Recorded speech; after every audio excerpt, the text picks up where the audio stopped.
My name is Rod O'Connor. I'm the Director of Customer Success and Strategic Accounts here at Bright Idea. So welcome to our panel, Innovation Labs, Notes from the Field. We have a distinguished panel here today to discuss their experience with launching and running their innovation labs within their respective organizations.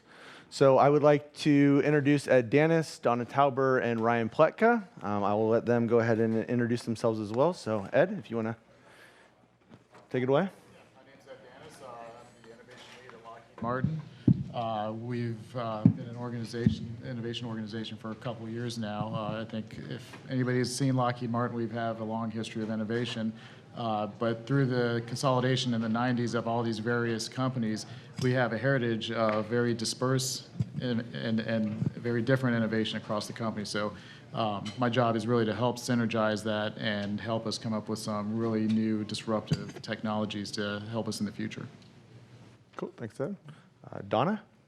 Hi, I'm Donna Toyber, and I am the Innovation Program Designer in Richland School District 2 in Columbia, South Carolina, and I've been in my role for about 2.5 years. We pitched the idea, having worked with an incubator for about 6 years, that we needed a full-time innovation role in our district. And I'm Ryan Pletka. I work at a company called Black & Veatch. We are essentially a basic infrastructure engineering company, construction company. So your water, your power, your cell phone, all those things that you rely on every day, those are the things that we're involved with building. So our innovation program, which I'm part of, started about 3 years ago. And really, we're sort of looking at what the next generation of infrastructure needs to be for the planet. Cool. Thanks, guys. So how did you get here? Well, you've mastered the necessary program-level activities. You built a strong foundation for engagement and collaboration and execution of the best ideas within your organizations. You're now delivering real impact back to the business, and now you've received buy-in from management that your program's on a sustainable track. So congratulations. But now what? So management wants more outputs. Management wants larger impacts. They've read articles about this thing called an innovation lab, and they think that it's a great idea that you go start one. So you reached your second step in the innovation journey that we've discussed yesterday. So congratulations again. You ask yourself, what is an innovation lab? And you start to ponder. So an innovation lab can create a unique environment for you for creativity. It also gives you the ability to allow your company to build new knowledge and test the riskiest cutting-edge ideas in a safe environment.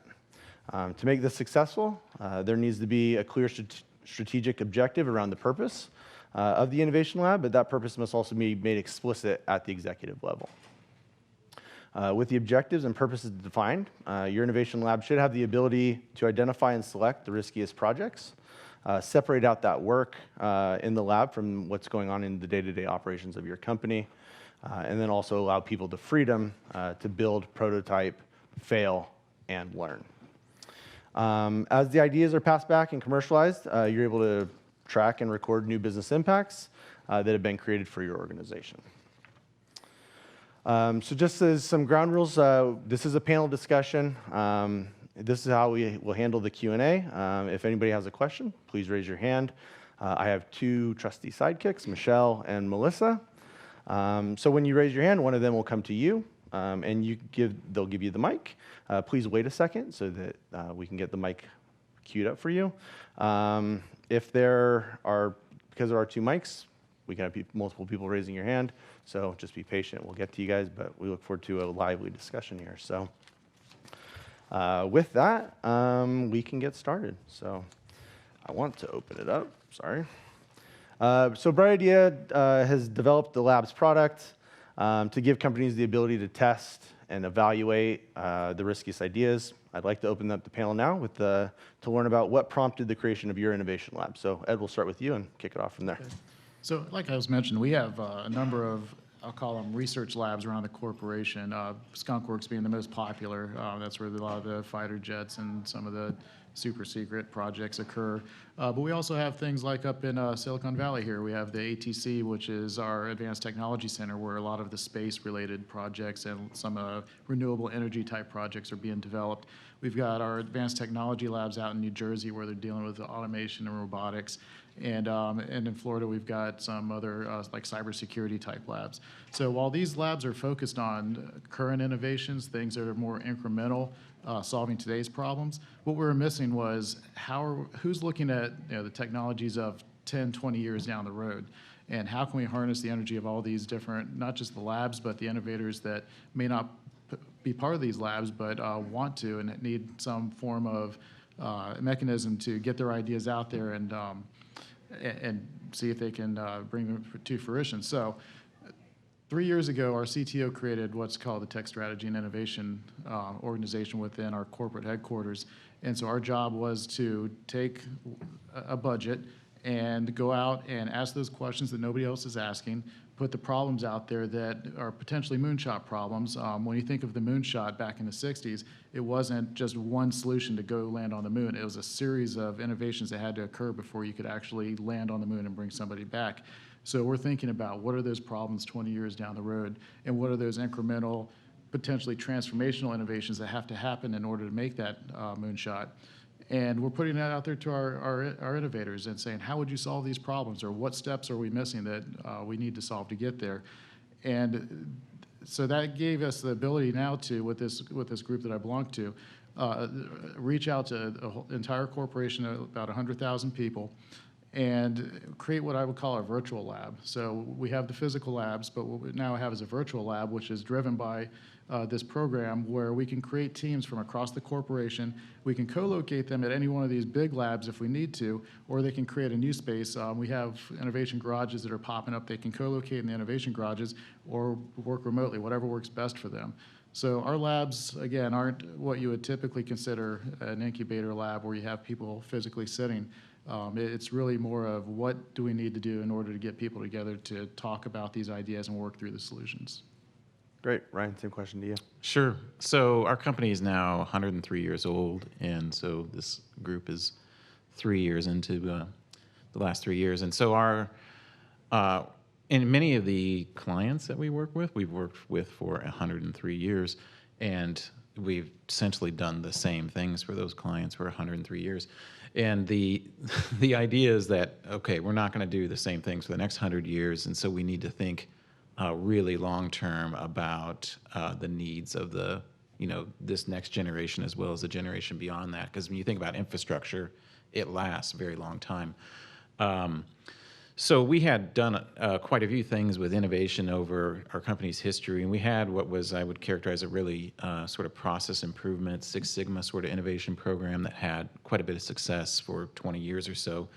But we had a new CEO who felt like, okay, there's all these other disruptions happening to industries that really hadn't affected engineering and construction yet, but it was only a matter of time.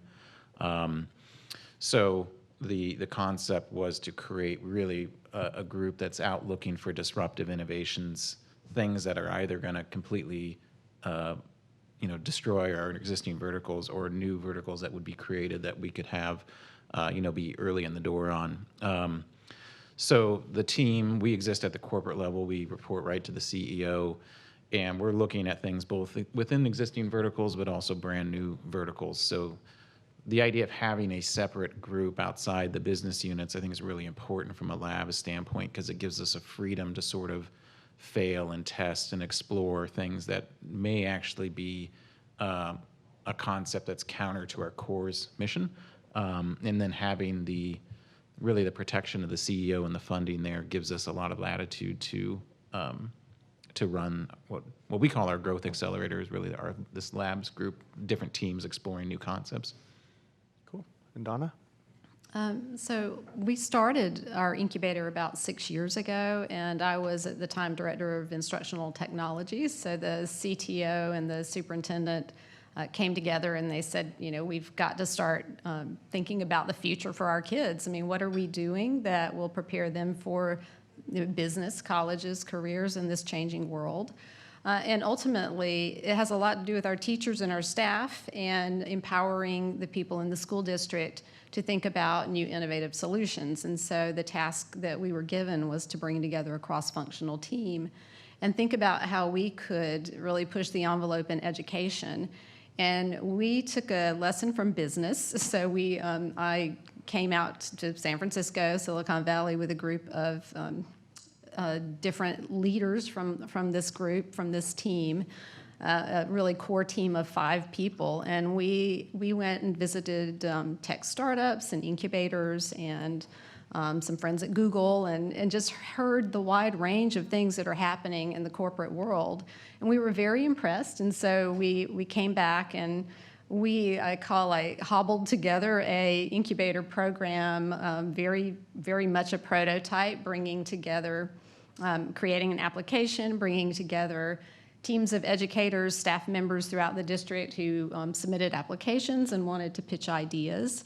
And so we just kind of got off the ground. They gave me what I call the trashy trailer. It was on the back of a campus of a high school, and no one wanted it, and it was full of lawn equipment. And I said, sure, fine, we'll make this a really cool innovation lab for our staff. And the prize will be when you pitch your idea and get into the incubator for the year-long program, you get a key to the trailer. Which is pretty cool because there was no security system, so people could go on the weekend and they could go after school, or when we gave them substitutes, and they could work on their own. And about 3 years ago, our ideas caught fire, and the trailer caught fire. The CTO called. He said it's going up in flames, and I said, oh, please help. But all the right people were around. They actually put the fire out. And we have since moved into our newer office space, which is part of the Richland II Institute of Innovation. So we're very focused now on giving our students those entrepreneurial opportunities. We have a student center, and our incubators innovation lab for our staff is in the student center. We also have a large district office, a commons area for the community, as well as a library. So we all share this amazing space, which has taken us to the next level, which is very exciting that we have the support of the superintendent to continue this. And so our Innovation Lab program has grown to reach out even more into the schools, working with schools to build capacity and think tanks in the schools, and having opportunities for our students at R2I2, and then continuing this journey. So we kind of came in the back door with Bright Idea because we'd already been doing all this face-to-face and with spreadsheets, and we realized we needed a way to show what was happening, what the good effects were from some of these teams. We've had some very disruptive programs come out of the incubator. It's been an interesting journey, but we are excited to be where we are, and we are continuing to think about how to really get sponsorship and scale the ideas. And Bright Idea has been a nice launch platform for us to manage those projects, but also to just get this more broadly out into the community and the school community. Cool. I actually have a follow-up question for you, Donna, there. So how do you determine what ends up in the innovation lab, and where do those ideas come from? So we did start with the application process, and that could be any promising practices that educators who sometimes met through very strange circumstances. We had several programs where educators across the district would meet, and they would do some research and realize that we had a real need. Personalized learning would be a great example of a need that's ongoing. How do we move to competency-based assessment? How do we work with our intervention assessment or in intervention teams, because we have so many needs and so many students who are on homebound. So offering, how do we change some of the services that we offer to better meet the needs? So some things are just trying to optimize what we're already doing, and then other teams are looking at things like how do we bring AR and AI into the classroom. So we do have teams working across a variety of things, so we vet those. We have still have a pitch process for some of those incubator ideas, and bring in district leadership to help with that, and also some of our community business partners come in to help vet those ideas. But we want to be aligned with our district strategic plan. That's very important. And so another service that we offer through the office is what the CTO calls innovation as a service. When we realize that there is a need in the district that's aligned with our strategic vision, that we'll bring together a team, a cross-functional team ahead of time to start really working on some out-of-the-box solutions so that we can get ahead and try some things. And industrial age education, we sometimes like to take a couple years just to put a plan on paper, and then it's too late. So this is really offering an opportunity for us to just get out there faster and quicker and get some results and inform our next steps. Okay, thank you. And Ed, let me ask you that same question. How do you determine what ends up in the virtual lab as well? Really, it's driven by the innovators. We try to cast a wide net across the corporation, and it used to be that everything came top down.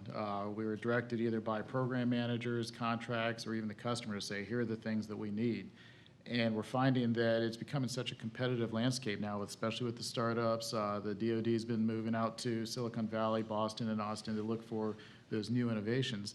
And so we recognize that while we do some great innovations already, we're probably not tapping into the innovations that we could. And so again, getting back to that question of what aren't we looking at that we should be, and it can't come from top down. So we do a lot of grassroots efforts, whether it's ideation through challenges and hackathons, or even really having an open solicitation for ideas. They can come from anybody and anywhere. Not all great technical ideas come from a technology-based employee or engineer. So we really don't have any one set way of capturing ideas or anything that's driving it. Certainly we encourage, we create inspiration through problem challenges, through hackathons.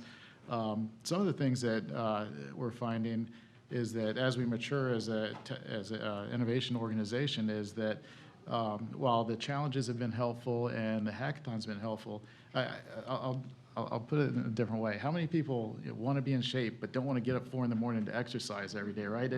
We all want to look good, but sometimes putting in the effort's too hard. So when you find a different mechanism, like somebody wants to do Tough Mudder, okay, that's something that's going to drive me to get in shape. Either I'm going to go out and practice these obstacles, or I'm going to get in the mud and just get prepared for this event. By doing that, that gets you in shape, and so you don't feel like you're exercising.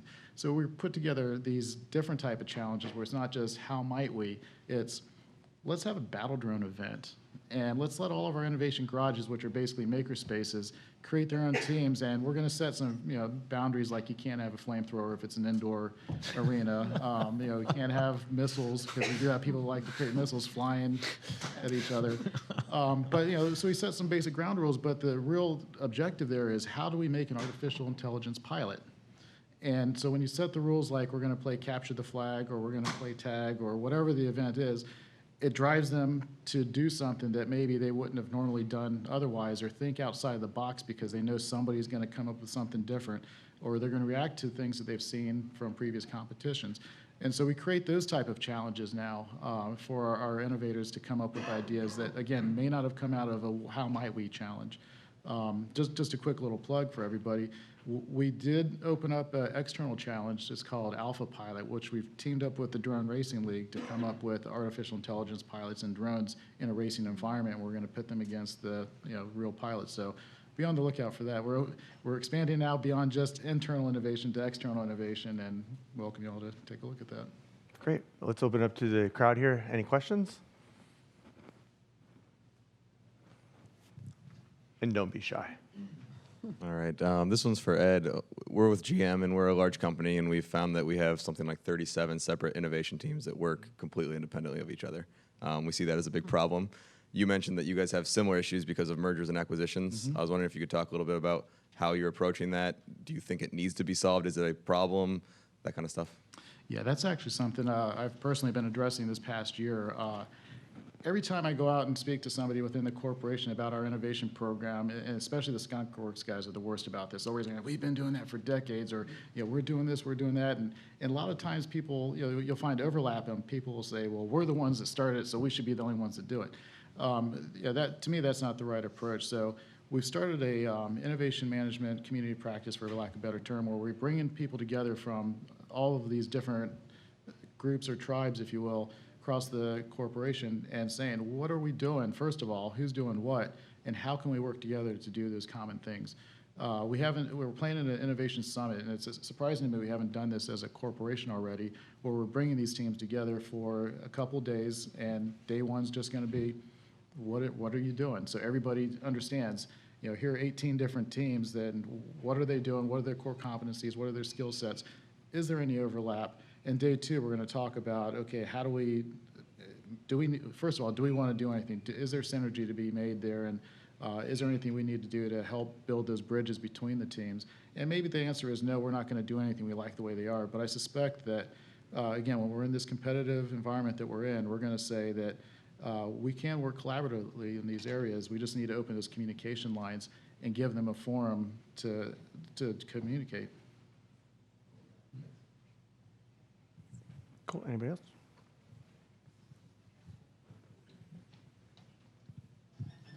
Thank you. So I'm wondering, on the tail end of a successful project that's moved through the Innovation Lab, how you handle the transitions, and if there are any success stories you could share what has worked well, or even things that haven't worked well that could be lessons to learn on the opposite side of that.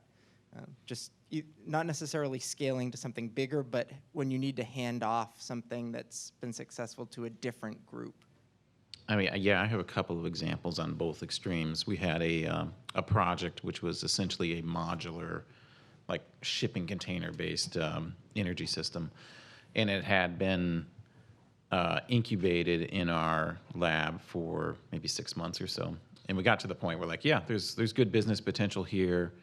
And our executive group said, okay, turn it back over to the core business. This is really like in line with our energy group. So we said, all right, we're not going to fund it anymore.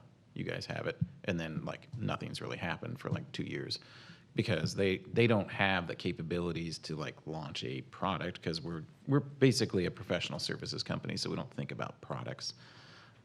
So it should have stayed with us longer, but our executives were like, you guys stop working on this, too close to the core.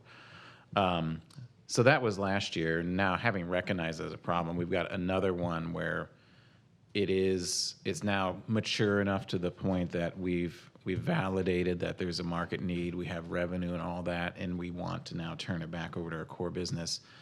But we're going to go through a 6-month sort of road mapping and transition process. So we're right at the start of that saying, like, okay, this is what needs to happen. This is who's responsible for this. And so it's almost like an MOU with our business unit. I haven't thought about it in that terms, but that would be a good way to think about it. And so hopefully that'll be more successful. And we already have like the leadership buy-in from the business unit that I'm not just flopping something on you. They want to do this, and but they also recognize they don't have all the capabilities they need in the transition period. They need to really learn that. And then other stuff we do, just purposely, we keep it away from our core businesses as it's going to be a new business line. It's got an entirely new approach to doing work, and we don't feel anything from our core adds any value to that business line, so best to just keep it completely away. Donna, I'd like you to answer that question as well. Sure. So we had one team that was working on this idea that we lose students very quickly. It can be in a tragic event in their life, but something can happen and we don't know. And so that sets them on a pathway towards failure and, having a lot of things happening in their lives, and people don't all know about it across the district. We have so many support people, psychologists and social workers and guidance counselors, and so we have a lot of interventions in place, but in many instances, they're all doing their own thing, right? They're in their own silos and departments, and they have their own forms and processes, and so bringing people together across silos is really important. So we did have a team come together to address that issue, and we found a platform with predictive analytics that, beginning in 3rd grade, we can predict if a student has a potential for dropping out. So that's, amazing to have the technology there, but the team sort of took it on themselves to begin. We kind of launched it through the back door through our IT department, getting people on board who who had other software platforms that were not doing the work that they needed to do. So we were able to successfully let that team pitch their idea. We dropped some other software programs in order to be able to have the gain to get the software that we needed in place. And then they were doing a lot of the training themselves. And so I think, at the end of the day, we realized we can't have these people who are working in schools and they're also doing professional development for the district. We need to find a way to build capacity. And so, we implemented a Train the Trainer program to get that out into the schools and to, kind of gradually release our IT responsibility to the departments that have the biggest stake in that. And so that's just an example. We typically will have people working through the back door, and then we will have those conversations where we talk about roles and responsibilities and where does this really lie in the organization, or do we need to create a new position or transition someone's current position into a new role to handle that. Cool. And Ed, how do you guys do that at So Lockheed? we think about transition from day one because a lot of our technologies are so far out that it's not an easy path. And so we train our innovators to not just think about the technologies, but who cares and applies it. So we go through the whole design thinking process. And it's unfortunate that for some that you have to have really thick skin in our area because there's so many failures. And I feel like we just opened up actually an innovation garage down in Orlando, and we have this big banner up there that has the Edison quote: I didn't fail 1,000 times to build a light bulb. I found 1,000 ways not to build it. And then they tried to find ways so it didn't work so good. But we feel like when we tackle these problems, we don't pick one solution and go and put all of our money towards it. We find 10 different ways, and again, 9 of those are probably going to fail. 1 of them might make it on if we're lucky. But because we thought about it early on, we've kept people involved from the early phases, even from inception. Here's an idea, and again, going back to design thinking, what do you think about this idea? And even if people say, we don't think it'll work, or it's not possible, we'll still try to pursue it to the point where we've proven to ourselves that we can't go any further. But as we have those failures, or as we have those successes, whether it's a customer stakeholder in the government or a program manager within the company, they've gone along that journey with us, so that by the time we get to the end, we don't come out of the lab and say, ta-da, we came up with a great idea and it works. And people say, oh, whatever. They've actually been invested in it from the beginning. So when you get to that day and you say, ta-da, they're like, awesome, I've been waiting for this, So for us, it's really about keeping communication, back to that key theme, keeping people involved, getting their feedback, keep them interested and engaged, really helps that transition.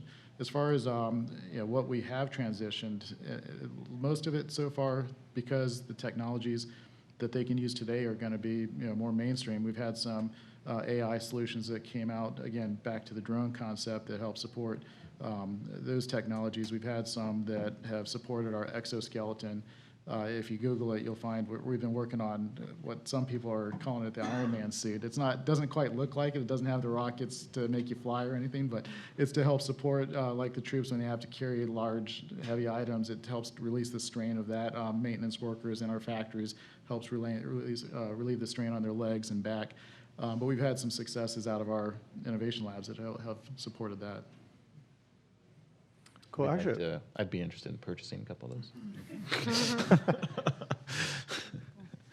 Hi, I've got a question for Ryan on the, you're looking 100 years out, is what you indicated with some of your innovation work. How do you get the right people together to find the trends and the micro and macro trends that are going to affect the way people live and the way infrastructure is going to be created and built in 100 years? Yeah. Well, I would say that, it's probably more 10 to 20 years out is what a typical person might be able to really get their arms around. We have a program very similar to the GM program, the Synapse, I think it was the innovation event, where it's an open call to the company to really self-nominate. So kind of at the start, we had, I think it was similar to you, we're sort of top-down, we need to form a team around blank. Let's have the executives identify people who should be on that team, and the executives know maybe 50 people, and it's always the same people, and really those people, they're already doing something. So we found through the self-nomination process that you're by nature attracting the misfits and outcasts, right? The people who probably aren't nominated by executives because they maybe not very good at their job because they're always daydreaming about something else, right? So this year we had like 200 people apply to that program. We picked 120, and then we did 3 events worldwide in Detroit, Kansas City, and India. And then that started with kind of like a 3-day hackathon, startup weekend type approach. And teams sort of, the individuals would get together and they'd form teams, either people that they never knew each other probably for the most part, and they formed these teams. And so one of the things that we've really learned over the past few years is not so much about the idea, it's really the team, right? So it's a combination of these unique talents and perspectives that they get passionate around an idea. We found it to be very good process to filter down to the top teams. And invariably what has happened, those teams have pivoted many times from their initial concept. We had a team this year that was looking at school safety, and they're obviously, everybody's really passionate about school safety. So we said, okay, go talk to 100 people in the school field, which we don't do a lot with schools. And turns out that every school has a problem with safety, but they actually really have a problem with funding, right? They would love to do all these things, but no school has enough money to do everything. So that team now is working on school funding solutions. But it comes down to those people and getting the people who are passionate and motivated and want to do something different from their day-to-day job. And in our lab, we give them essentially a ticket away from their day-to-day job so they can focus full-time on something else. And that's another major learning from us is like initially before our team, we tried to have people do innovation sort of like off hours or in between jobs or something like that. It just doesn't work. Nothing happens, right? People have maybe a weekly meeting for an hour and they all talk about what they need to do the next week and nobody does anything, right? Mm-hmm. So, but if you make it somebody's full-time job to completely transition and you say like, hey, from your career standpoint, this is an opportunity for you to launch a completely new business, that has provided the motivation to those misfits and outcasts. Thanks. I actually would really like to kind of dig into more about what you're saying about how you get people to come to kind of the lab. It's slightly a 2-part question where it's like, who do you guys have in your lab? Because as you know, we have our Studio Y, and we right now are setting it up to really have kind of 2 types of customers. One, our incubated project teams, and then 2, really just anybody who is like, I want to work on something outside of my normal day job. And then for the people that you're bringing in full time, like, how far do they go with it, and is that motivation enough? Yeah, so just to drill into like a little bit more examples. So this year with the 120 people, they formed 20 different teams, and then we down selected that to 10 teams based on this initial round of pitches. And we did challenge each team, go out and actually talk to customers. And so we found like, half the teams actually went out and really did a good job talking to customers. And so mostly we then down selected on those teams to about 6 is what we ended up with. And then even within the teams were maybe 5 or 6 people. Then we said, okay, who among this team or 5 or 6 people is like really wants to change jobs and is motivated enough around this topic that you could see yourself switching from your current job to this new full-time position. And so that, of course, is another big self-selecting gate. So our teams generally at this point, they're like 2 founders. We did have some teams early on was a single founder, and I think it's been a challenge with our single founder teams to really have those people be able to tackle everything they need to. So with our most successful teams, the founders are really kind of like yin and yang. You might have somebody who's really business development focused combined with somebody who's technical.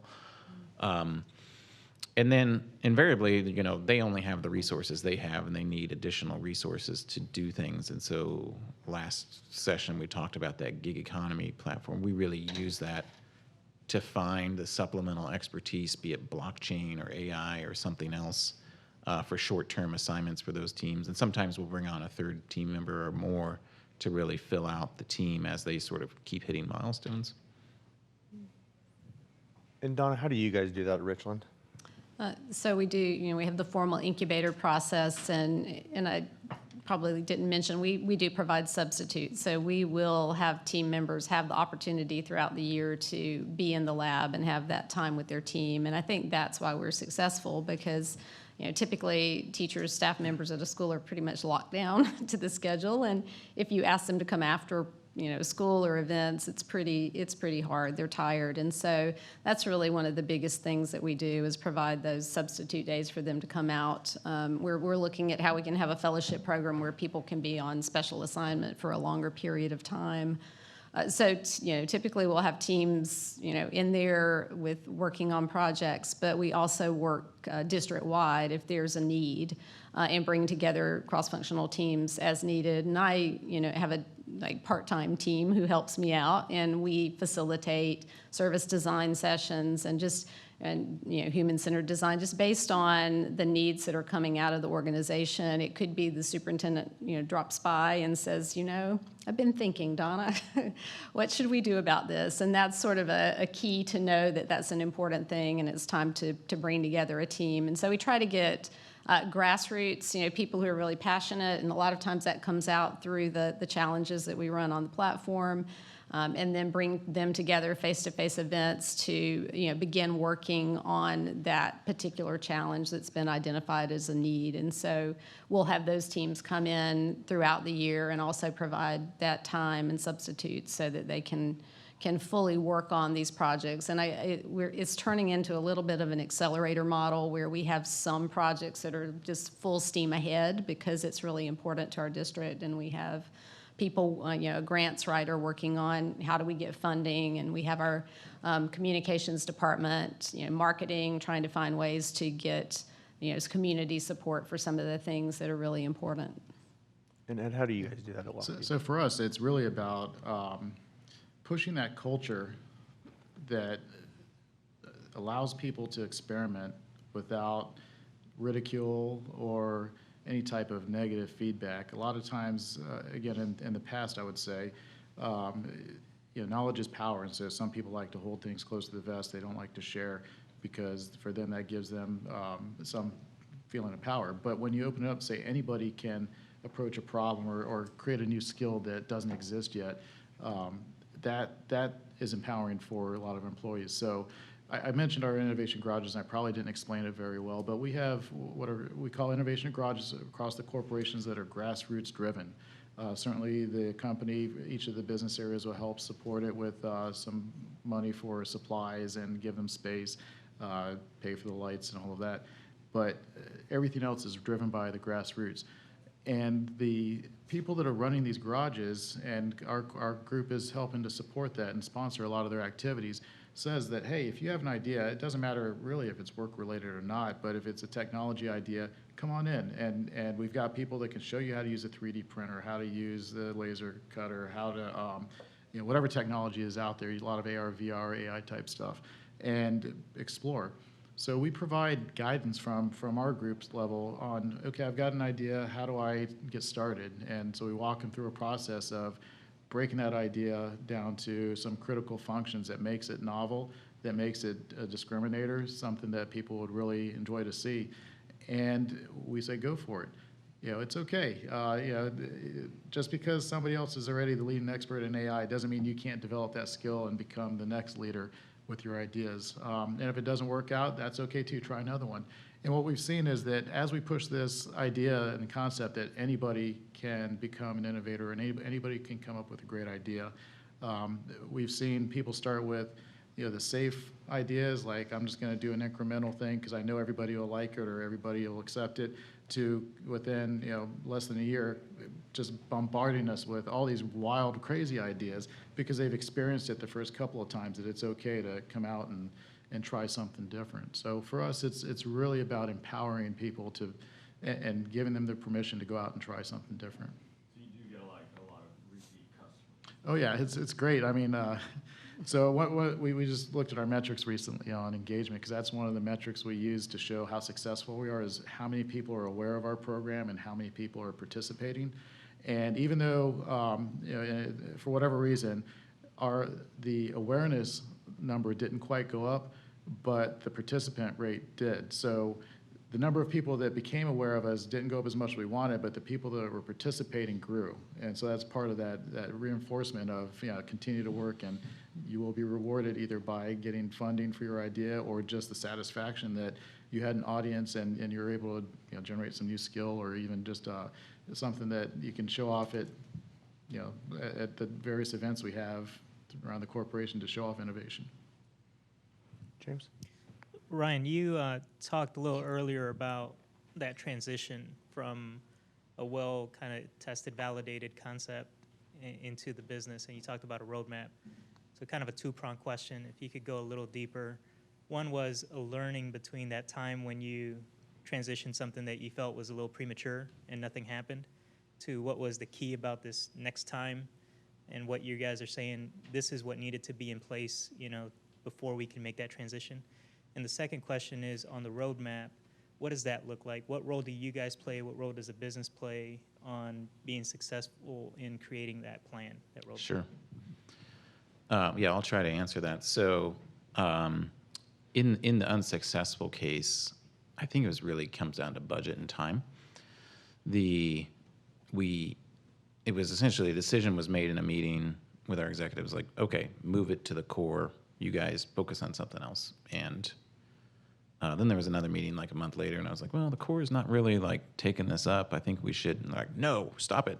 We already made this decision. Stop bringing it up.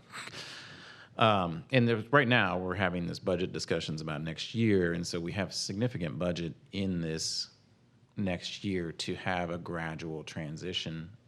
And so as an example in the roadmap, this is just to give you a feel for it, it's like we have this initiative called Solarhood. You can all go out and download the Solarhood app on your phone, and it helps you decide if solar is right for your home.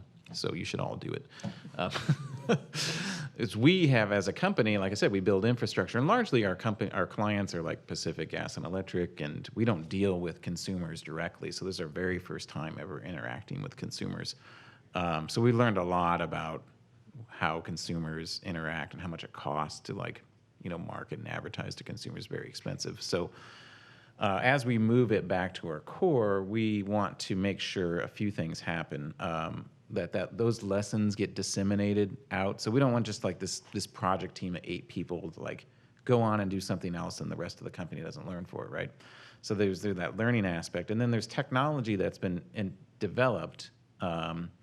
So like a typical project for my company might be a $500 million project. When you're dealing with a consumer, it's like $500, right? So you have to have completely new systems to be able to handle transactions at 500 versus 5 million. I remember we were talking to our accounting department, and so it's probably like a lot of big B2B accounting departments is like a monthly invoicing process. Like somebody generates a draft invoice, then somebody's got to review it, and then it gets routed to like the project manager or somebody to approve, and then it goes out to the client who maybe pays it on time if you're lucky. And then somebody follows up and is okay, we're not going to do that with these little $500 transactions, are we? And they're like, well, we don't know what else we could do. And well, how do you think Uber, do you think if Uber applied this model where somebody created a draft invoice for every ride and then somebody else, no, you wouldn't even do that. So, part of that, the point is, I think, is so the things we had to do in order to be, to make that model work, we want to make sure those learnings get deployed, not just in this transition here, but wherever else in the company that they could be successful and be applied to help sort of catapult the rest of the organization to a different level of operation. Thank you. My name is Eva. I'm with Manos Accelerator, which is a minority-focused accelerator here in the Valley. And if any of you is working on corporate acceleration, come talk to me. I would be interested to connect. My question for you is, do you work with any outside startups? If yes, do you have any success stories of actually integrating them into your organizations? If not, is that something you see potential in, or is that just too little context, or what do you think about that? I can answer that. Being in education and obviously never having enough support, we do connect with startups. We do have an organization in Columbia, South Carolina called Ingenuity, and they're they connect businesses with a lot of really interesting projects, and they work across the city. And so we have collaborated on some projects with them. And I think it's really valuable to, and then a Midlands alliance of businesses also. So we tend to seek out those organizations that can come in and help us in some ways. We have mentors from those organizations. We sometimes are able to make connections with the project that's ongoing and how that can connect with a larger project that's going on with that organization. And so, yes, we're constantly looking for partnerships. The University of South Carolina has a tech incubator, and we've made some interesting connections. I had one team that wanted to develop a mentorship app, and we connected them with someone through the startup who was really interested in that.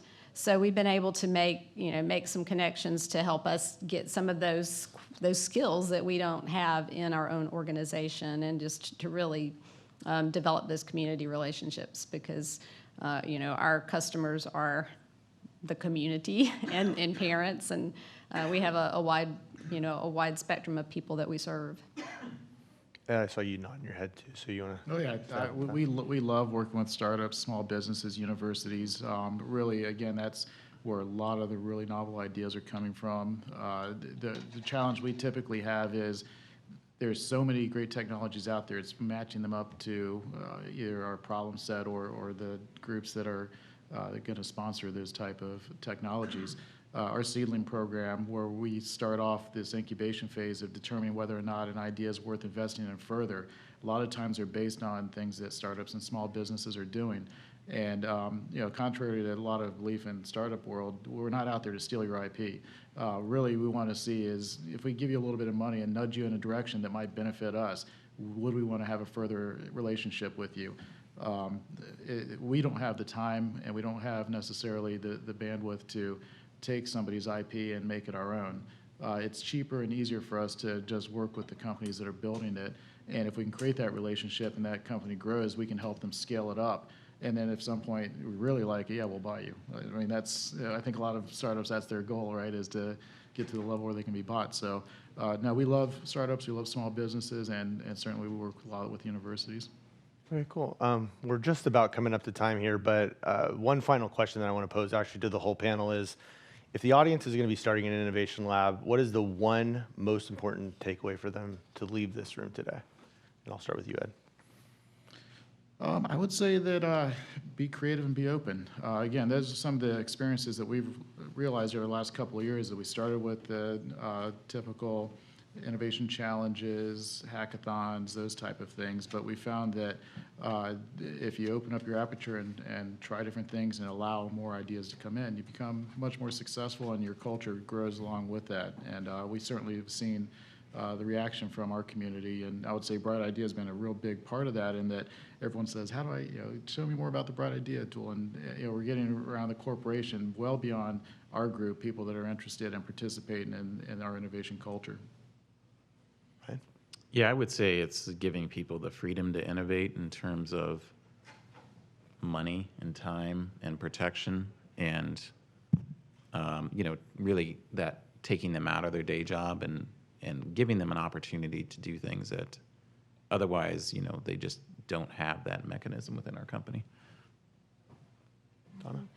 Well, probably several things, but I think the staffing is really important. I know from my experience, running things part-time was not very successful. And so, having those conversations up front with leadership about what the roadmap is and what it looks like, and really giving some metrics around how the staffing is going to support the needs is highly important. And so, I'm constantly making charts and graphs about how we will have an impact so that leadership can be on board with providing the staffing that we need. Okay. Any other final questions from the audience? Go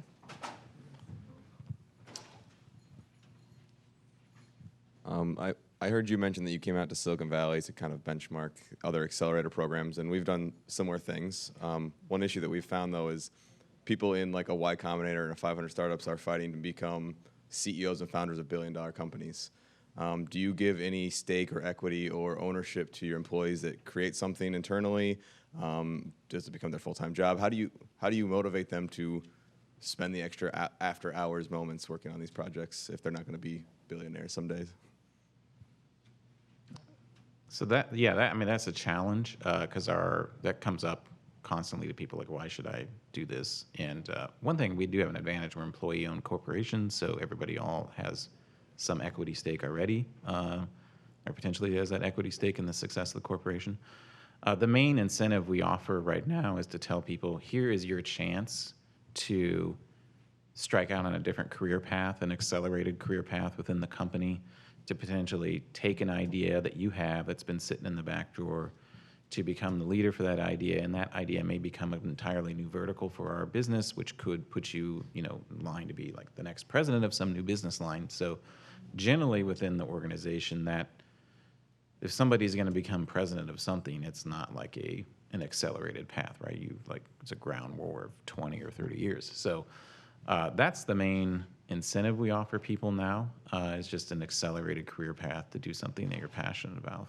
And so far, that's been enough for the people, and I think it's hopefully works. But we're still looking into additional alternative compensation or equity models. We just haven't really figured that out yet.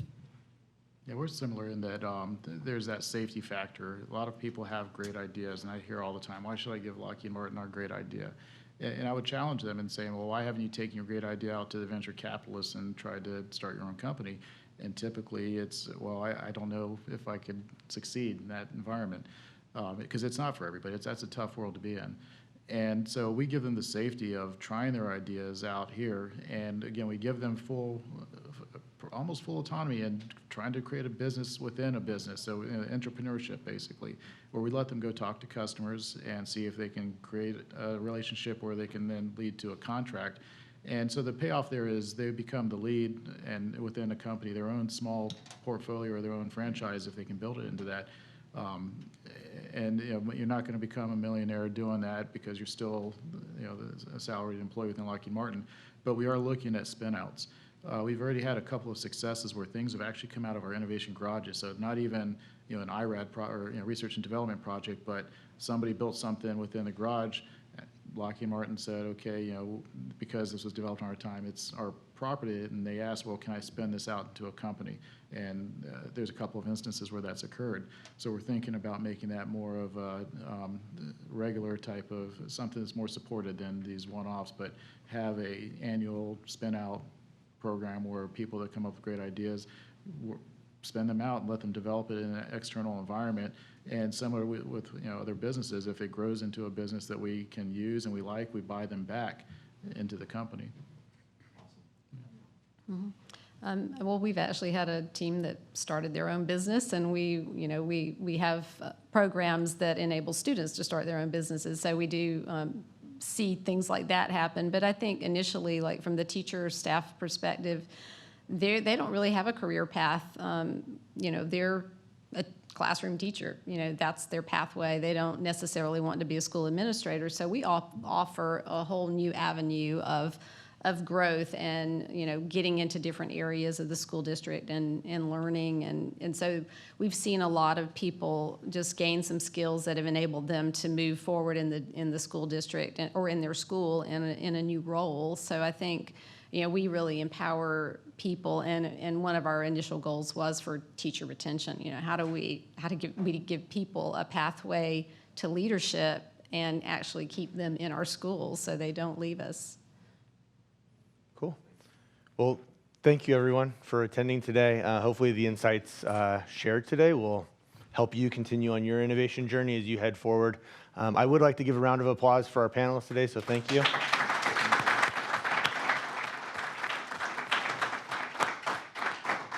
And as always, we're always looking to improve on the sessions that we provide. So if you can please rate this session, we'll take that into consideration for next year. So thank you guys very much. Appreciate it.